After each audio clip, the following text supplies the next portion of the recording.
The subject of this video is IRS negotiation, the first step.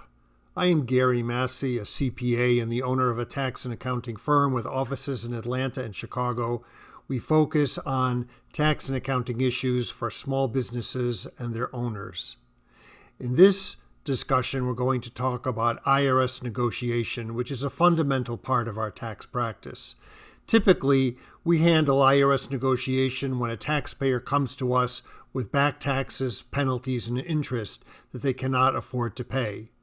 This problem can relate to 1 year or it can be multiple years, and the debt may result from personal income taxes, business income taxes, or unpaid payroll taxes. Negotiation begins with an evaluation of the resolution options that are available to the taxpayer.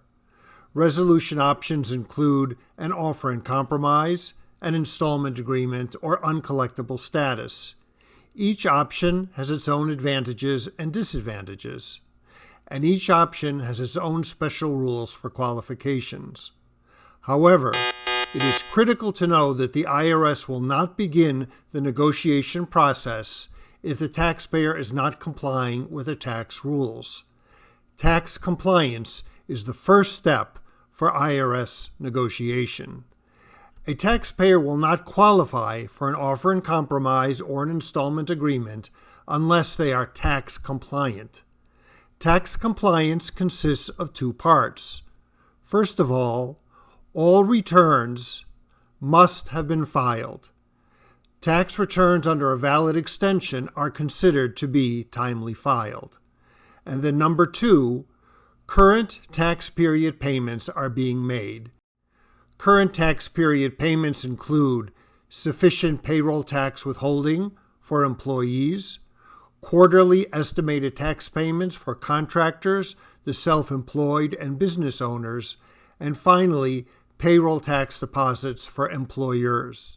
IRS negotiation of back taxes cannot begin until the taxpayer is meeting all of these requirements.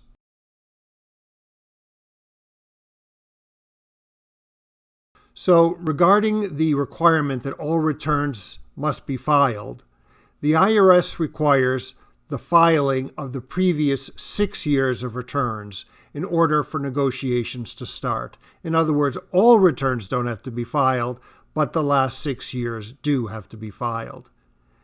Taxpayers have the option of filing more than 6 years if they want, which can be advantageous for years with net operating losses or capital losses.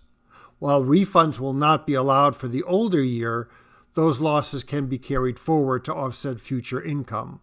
But the strict requirement is the past 6 years of returns must be on file with the IRS. Sometimes you may hear about a substitute for return is considered a filed return for purposes of the 6-year filing requirement. This refers to a return that is prepared by the IRS for taxpayers who did not file their own returns on their own. A substitute for return usually overstates the tax because it is prepared with unfavorable tax attributes and without deductions. Nevertheless, a taxpayer is not required to go back and file an actual return to replace the substitute for return in order to be tax compliant, but they may do so if they wish to take advantage of a better tax status or deductions. In this video, we talked about why tax compliance is the first step in negotiating with the IRS. And as we have said, tax compliance means the last 6 years' returns have to be filed and the taxpayer is up to date with their tax payment requirements.